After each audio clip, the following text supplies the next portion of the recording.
Alright, so on the last video we cut out this Bible cover and we got it cased. Now, this time it was supposed to be cutting the design on the front of it and getting it all laid out and all our borders cut and getting it prepped to stain. Well, I started filming this a couple days ago and ran into a little bit of problem with my phone storage, ran out of that, so it only videoed like a little snippet of a time lapse of me cutting this out, but I'll show you. So I have my basket weave cut out. I have my little floral design here, or initials here, floral design there, and have my border cut out for this front piece. And so left on it, I need to stamp Glory to God here on the bottom and add a little mountain scene. Let's see if we can get that in there. To the slant here. And we're going to do that. And then we are also going to go ahead and cut the border for our back. That way we can get a nice two-tone. Our spine isn't going to have a border cut in it because it's all just going to be the dark color. And the inside pockets are going to get a stamp of WV on one of them. And it's going to be also a two-tone half-inch border. So that's what we're going to do. I apologize for cutting out and tracing out my little pattern here, but we're just going to roll with it. And so first thing we're going to do is go ahead and cut our half-inch border on everything that gets it, so the back piece and both my pockets.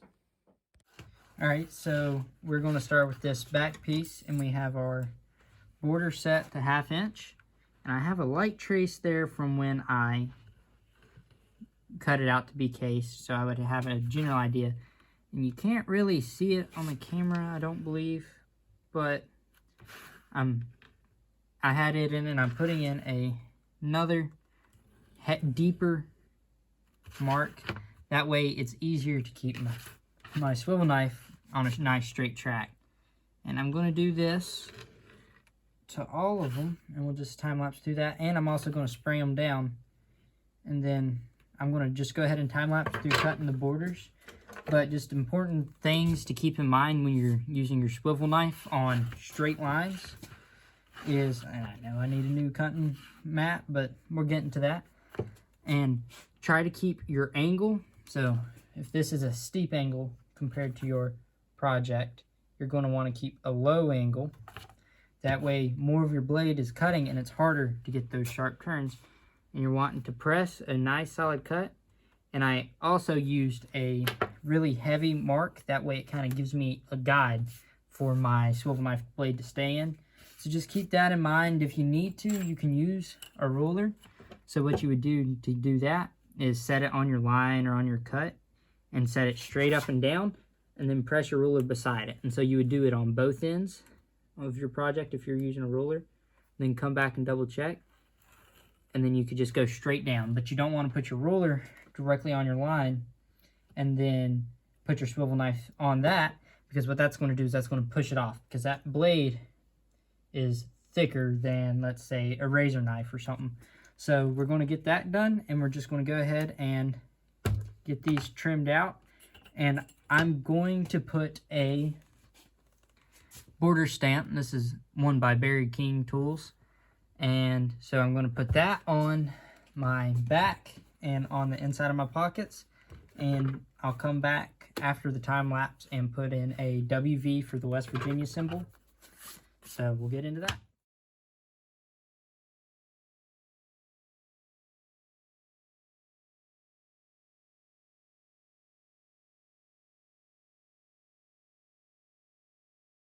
If you noticed while I was cutting these borders out, when I got to a corner, let's say I started here and went down. When I got to a corner, I'd stop, spin the project, and start again based off of where they met. Because I found if I just go all the way down, 9 times out of 10, I overshoot that corner. So now, since I'm wanting to put a border stamp along that, just to add some more design, I am going to go ahead and do that and just walk you through the little bit I do for when I'm stamping borders. So first thing is I want all my stamps to be right in the corners. I don't want them to overshoot. So what I'm going to do is I'm going to go ahead and mark all my corners, just like so. Then I'm going to come over here and do the same thing. And then, let me pull up a chair real quick, because after I'm done with this, we'll time lapse, because it's pretty self-explanatory going around the edge. So, we have that. So, coming off, you're going to want to put it right on the line you cut. That way it kind of closes up and it's not real big and bulky. And you're just going to come and just keep your spacing even.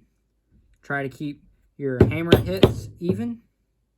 And just keep going. And I'm going to bring this one off the corner just a few. Just to make sure that I don't overlap in those corners. And so we'll do this edge and then we'll time lapse for the rest. And so before I forget about it, I want my stamp here on my pockets to be center right off that cut.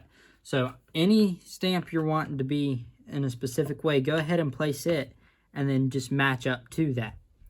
So we're just going to doctor up on that one a little bit. And we'll go ahead and mark these corners.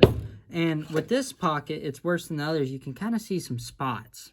And I couldn't tell you 100% what they are. It looks like just little spots where the hide had little imperfections in it.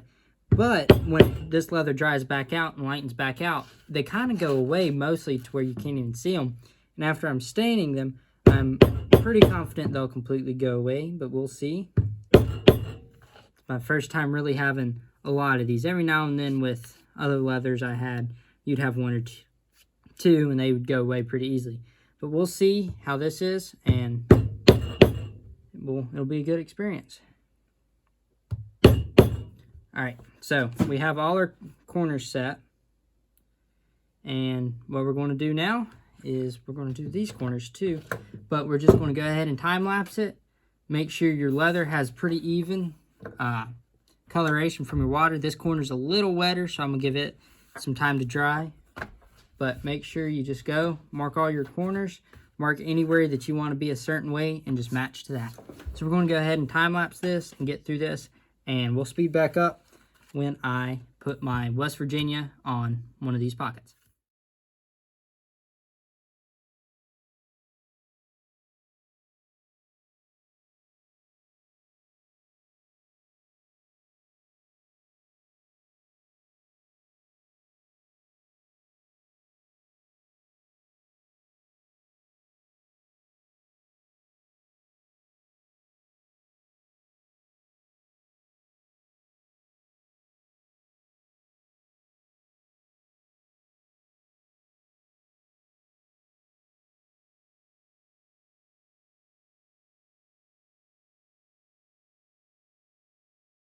So we have our back, both our pockets, and our spine. We didn't mess with it. We have our back and both our pockets done. Now we are going to be putting the WV. I'm going to trace it out and put it on the front pocket. And this is they're ambidextrous right now, as long as you cut them out the same size when you were tracing them and everything. But we're going to decide that this is the top front part of the Bible cover. Sorry for all the noise here, I'm moving chairs. So what we're going to do is we are going to get it centered and get it dropped down. Get it kind of square to our project. We're going to just take our modeling spoon. This has been taped and I've drawn this out. And we're just going to take our time. You don't have to press real heavy. Just make sure everything lines up. Don't have to press real heavy, like I said. We're just going to trace this out real quick. Now, there's videos Joe Melling, 23 Leather. He does 23 Plus Leather. Sorry, he does videos on how to tape projects. That's where I got this technique from. So if you want to go watch those, that'll help you a lot. When I was getting started, and heck, I still watch a bunch of his stuff on just pretty much anything. He's got, if it has something to do with leather, he has it posted on YouTube. So if you want a reference point, or you want to go get knowledge from somebody that's been in it for a while, definitely go check him out. So I have this center. I have it square to the edge there, true to the edge. So now I'm just going to come in with my swivel knife and cut it out. Now, you don't have to follow lines exactly right or exactly to the T. So if you kind of messed up or got a little off straight or off square, you can just make up for it and fix it with the swivel knife. So just try to get it as close as you can with the trace out. And if you have to doctor it any, go ahead and just do that with your swivel knife when you go to cut it. Don't worry about keep going over, because what happens is you end up with a very deep imprint, and it kind of drags your knife down into it, and it makes it extremely hard to fix. So we're just going to take our time, mark it out. Now this, there's really no fixing to a point. Once you get it cut, there's only very little you can do to fix mistakes. So just take your time. Try to make it straight, square as possible in this case. If you're flowing, tracing out a circle, make sure you keep it nice. Don't let any flat sides get in it. So in this case, it's a bunch of just straight edges, straight lines, so it's pretty easy. And just really the big thing to do here is make sure you don't overcut, because that ends up making it harder to paint and just leaves it looking kind of nasty and dirty. Unprofessional really in the end, but try to keep all your lengths and angles the same and get it cut out. So I'll go ahead and shade this since I'm already here. The leather seems to be a decent density, so there's several shaders I'm going to use. So I have just a standard shader from Barry King, and it's kind of got rougher checkers and a wider lip there. That way I can cover some of these straight lines quicker. And then I have, this came in when I first started, it's a straight vertical line shader from Tandy. So it's like Craft Tool, I believe. Yes. And so we're going to kind of put certain accents on it to make it kind of pop a little better. But we're going to go ahead and start with our just standard shader from checkered shader from Barry King, and it's just about the perfect size for this particular pattern to just go along. And always overlap and pay attention to which way you're going to shade before you do it. That way you don't have lines and you're like, oh, that should have been shaded the other way, and now it's too late to fix. Now I will have to bring out a narrower shader. Let me pick it out here. And this one's a little bit steeper and smoother checkers, but for these small areas like this, it works perfect. So now we can get our larger shader out and just go ahead and overlap it at least a little over halfway, and just keep going. Try to make sure your shaders stay upright, and that'll help you out. And then just tap back through it. So if you're familiar with it, the W stands over the V and kind of covers it up with this particular symbol. So we're just going to do the same thing and kind of make it look like it's folding underneath, and come up on the top side here. We may have got a little, well, maybe not. It looked a little off size, but it ended up working out perfect. So we're just going to come through. Now we did get our angles a little bit off, but this is hand tooled, hand carved, so there's kind of a little bit of room for error. But like I said in the first part, as little error as possible is what makes it look more quality. So now we're going to come around the flat spots up here on the top and on the sides of our W and the one side of this V, and kind of just make them look more printed in, if that makes sense. We're just going to make it look like it's stretching that leather a little harder and getting it taken care of. So we're going to do the same thing. The bottom side, we can add some as well on the bottom side of these ends, just to give it a little more depth.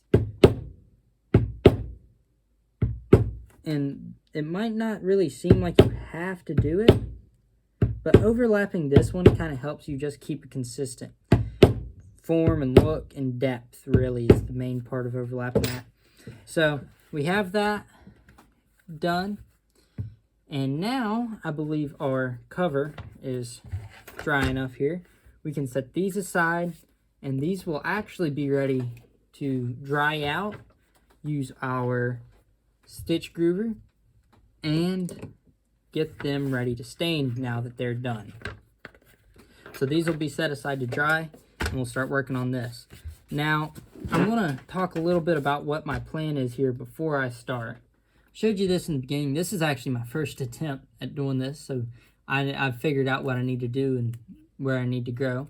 So we're going to try to put a very similar design to this on here. Now, I've taken a class online, and I have experimented a little bit after I tooled that piece out, and I have the general idea of how they do it. But the tools I'll use for that are, this one's a craft tool. It came in one of my first sets. And it's just the regular background shader. And so for these trees in the background, you just angle it up and give it a good tap like that. And it just makes it look like a tree off in the distance. And I also used the ball end stylus to just give some detail up in the clouds, make them, and I used the modeling spoon, both ends, for doing edges. So this, I just used the big end of my modeling spoon, and also with these, same with these, and I just marked it out entirely with this. And I came in and cut and shaded the outlines of each mountain, the more dense areas. And this wasn't cut at all. I used a, let me see if I can find it. Oh, it's in here. This, which is also a camouflaging tool, but I used it and stood it up on end and took my time and used it almost like a smooth beveler. I just held it at an angle and real lightly tapped on pretty much close to dry leather for this one. That way I didn't have a whole bunch of movement. Same thing here with this line. So with this, I'm hoping to add a little more detail, fix the tree. That was just an experiment. And so now there's one more tool I almost forgot. For my little Christmas trees there, or pine trees, I used just a veiner tool. And this one's Berry King. I just went, marked out, and if I wanted it taller, I'd lift my first mark up, make that peak, and then just drop them down. And filled this in with cuts and just lifted edges, corners up, to add that detail. So first, what we're going to do is we are going to draw out our mountains. And these aren't the Rockies or the East Coast mountains, or they're not the Rockies. These are Blue Ridge Mountains, what I'm trying to predict and copy. So they're not really as rugged. So we're just going to come up and run down. This is almost going to be like the state of Virginia shape this mountain is. And then we're just going to fade it out. And then we're going to have this one come up. You just don't want to be really crazy predictable with your mountain shapes here. And we'll add clouds up here. But we want this to look like it's close and flow in. And so it'll just flow in just like that. So all this, and we'll add another line. And this is going to be like a tree line, a ridge. We'll add a tree line and ridge here. So what we're going to do is we're going to cut out our main mountain outline. We don't want to round it too much, but it doesn't have to be quite as rugged as if we were doing like the Rocky Mountains or the Tetons, because the mountains around here have trees on them year round, and they just kind of help round out that rugged shape. And as we get down to where it planes out here at the bottom, we're going to lighten our cuts and just flow it in. Now, this is a ridge, so that's going to be, smoothed out with the modeling spoon there. But this mountain range is going to be added in and drawn in, along with this one, because this is another second mountain here that we're trying to add in. So 1, 2, and then that one's way in the back. So now, we're going to come in with our modeling spoon, and we're going to mark out what is our closer tree line, a small ridge. And this is just going to be rough, and that's just going to be kind of, you don't want hard points kind of like these. But then we're going to add some detail to that big mountain in the back. And that kind of looks a little uniform, so we'll come in and add another one. And that'll help mix them up and everything. Now we're going to come in with this, and we're going to copy this. And this is like, we'll say, a close field with a tree in it. And so we'll start here, and this is where we're going to have our most detailed trees and spots. It's right here in this bottom. So what we're going to do is start shading and adding details. So we're going to have we're not going to do our tall pine tree like in this one. We're going to do kind of background or almost like Christmas tree pine trees up closer. And we're going to tool these behind it. That way they fit just like it would. It'd be, this is what you're focusing on. You're up close. And then this is your background. And so first one I'm going to do, we're going to put it in here. It's going to be kind of taller. It's going to be the tallest and biggest one. So we're going to have our veiner here at not a very crazy steep angle. And we're going to let it be a nice, thick, tough line there. Very defined, because that's going to be our outer edge. And then we're going to come in here, there at the very bottom, and angle it like so. And we want the stems here to stick out and be more defined than the center there. So we're just going to do that. Now we got to connect them. So we're going to come in, angle where it's softer towards the center of your tree and deeper towards the outer edge. And the neat thing is I know these people, and they actually own a Christmas tree farm. And so I was designing this out, and I was like, wait, are these those people? And they were. So I think that's kind of neat that this was the design I went for. They wanted a mountain range. And so I thought it was neat that this was the design that I picked, and then realized, you know, that it's a Christmas tree farm owner. So, and we'll use this to kind of help camouflage that base in. And we'll just come in after adding that detail, take our veiner straight up, make a nice stem, make a nice trunk there, and then come in with that. And so we have that first big tree, and our other trees, they're going to come in, and they're not going to be as big. They're going to be much more modest, smaller trees. So we're going to increase our angle, and that kind of adds a funny edge there, but it's not a very big deal. And we're just going to do a couple hits now on each side, angling it. That way we don't have over marks and have it outside where we don't want it to look like a tree. And anyway, it would kind of mess up the entire look.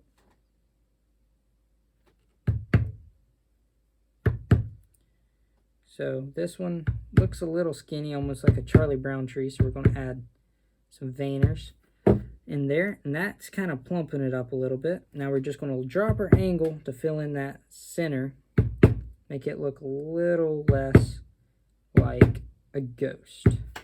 So that's going to help that. We're going to bring our shader in here just to add some density and make it look like a trunk of a tree. We're going to come in and do that, and then fade it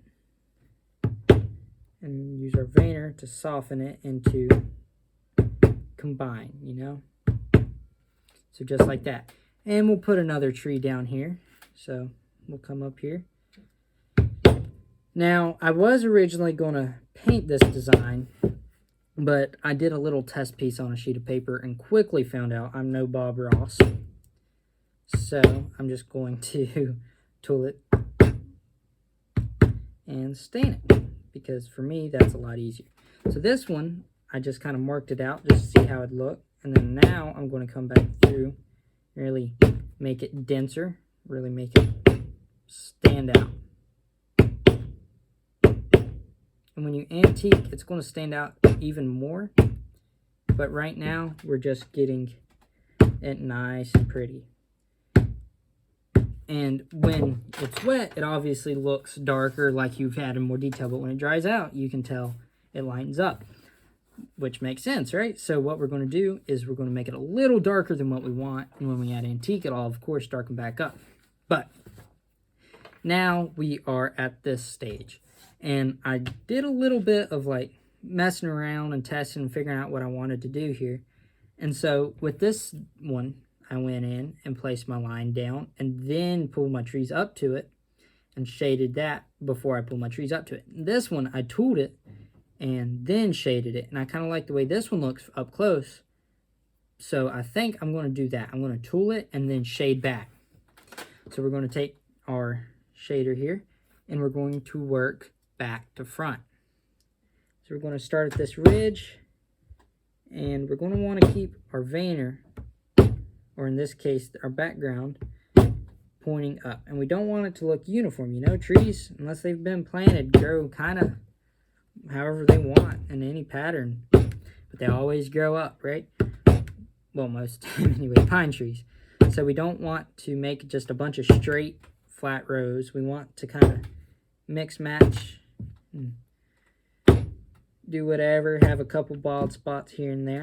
And we're not going to pay a crazy amount of attention into how we do it. It's going to be more random. And I'll come back and help this blend in a little bit better into our background, but we don't want to make it disappear like these trees here. So now we're going to isolate this corner over here and show you just how to layer it back, and then I'm just going to time lapse through the rest of it until I get to another step that I think I need to talk about. So we're just going to mix match, make nothing really stand out straight. That way you don't have one particular one catching your eye. These are supposed to kind of be a background, and it's all supposed to get your eye at the same time. And on the edge here, I'm going to come in with this when I'm done. And it's that same shader I used for the West Virginia. It's a Barry King. It's kind of wider, and it's just a standard shader. And this is going to go all the way around the border. So we'll get to that after we tool it. That way it kind of looks like it's an inlay more so. But on this side, we're just going to randomly place. We're not trying to really get one to stand out at you. We kind of want them all just to look like they were just trees growing in the wild, right? So we don't want it to be just a bunch of straight lines and everything. All right, so I'm kind of happy with how that looks. So what we're going to do now is use our camouflage tool here, and we're going to misuse it a little bit. First time it made me crazy, but it ended up being all right. So this is just going to be tapped very lightly. And as you can see, it looks very rough, very nasty, but we're just going to keep going over it at an angle. And we're just wanting it to not be as sharp as like these mountains will be. We want this to just kind of look like a roll, you know? So we're just going to keep going over and over until we can get it looking how we want it. Now, if you had a smooth shader, which I haven't invested in one yet, if you had a smooth shader, this would definitely be where it comes in. Now, I have it mostly smooth. I'm going to come in with my modeling spoon and shape that up and then just roll that in.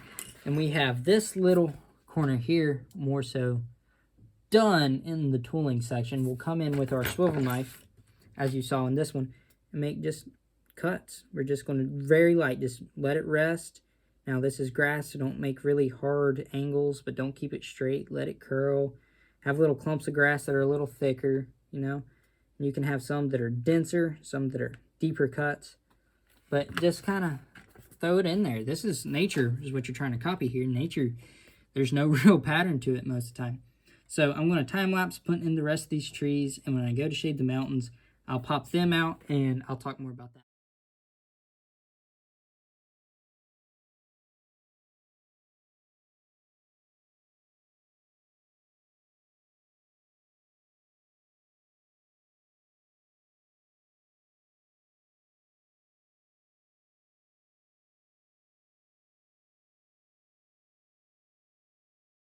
Alright, now that we have that tooled out, I'm pretty happy with how that turned out. Might add a little more depth in certain areas and some of the water runoff and just ridge lines and everything. But it is time to do the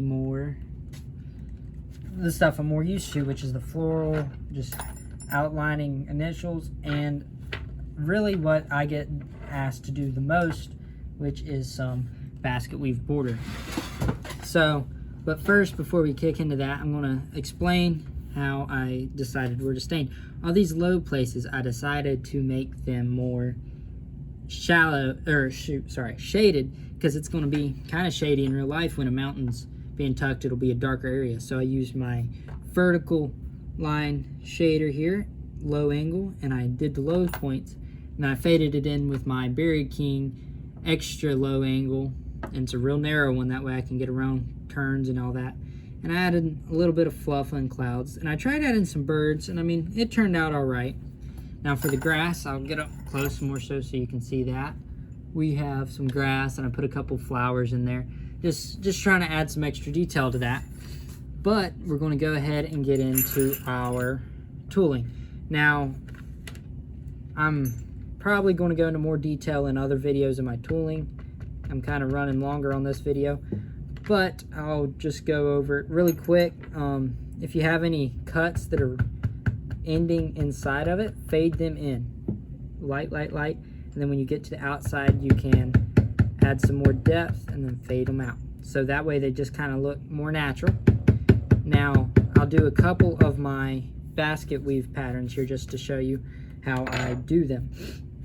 So I'm going to choose this pattern, and I'm going to be using a vertical line thumbprint and my swivel knife for this one, as well as my wide shader here. So we're going to go and we're going to shade this side and this side of this one, and we're going to shade it like so. And that's going to be so we can know and add detail to our top here. So this one's going to be going away from me like this, and I'm going to shade and angle my thumbprint and bring it in, and I'll add more detailed videos on how to do each tool and how to be more specific. But since this is just for a Bible cover, we're just going to go over it really quick. We're going to come in and we'll completely shade this one since it's on the edge. Just real quick, tap it out. And then we are going to real deep and then lighten our cut. That way it looks like we're bending over under this piece and this piece, which is actually inlaid is what we'll call it. Now, since this weave was shaded left to right, this one's going to, or front to back, this one's going to be the opposite. So if this is like that, we're going to turn it and face our shader away. That way it looks like it's tucking under the edge there. And we're going to come and do the same on this side. And since this one's facing this way, this next one is going to face that way. And we'll go ahead and get the edge prepared for it like so. And since this is an edge, this whole line up through here is going to be shaded to make it look like it's folding under that mountain scene. So now that we have that, we're going to go ahead and real heavy and then lighten it up and drop our angle. That way it looks like we're rolling over and tucking under the pieces of leather beside it. So we're going to try to just roll it, match up, and this can be a little more random because I'm trying to make it look like wrinkles and creases in leather, but you all kind of want it to be similar angles on your cuts and your wrinkles and creases. So that's the gist of this, and we'll go into just a time lapse of doing that, and I'll do a more in-depth video on floral tooling. There's plenty of them out there, but I'll be doing one of those eventually. And we'll do our initials. They'll be pretty straightforward as well. So we'll go into time lapse, and then we will come back and do our glory to God across here at the bottom.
Okay, so we finally have all our tooling done, and this will dry out, and some of that pattern in the leather will dry out, and when it comes white again, it'll be nice and pretty.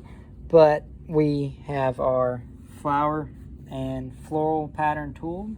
We have our initials tooled. Our basket weave came out really nicely. We have our God's Good there at the bottom. And how I figured out is it's 2 4-letter words. So I split the middle, and that's centered. And we put birds and clouds up there, and we have our trees and our grass.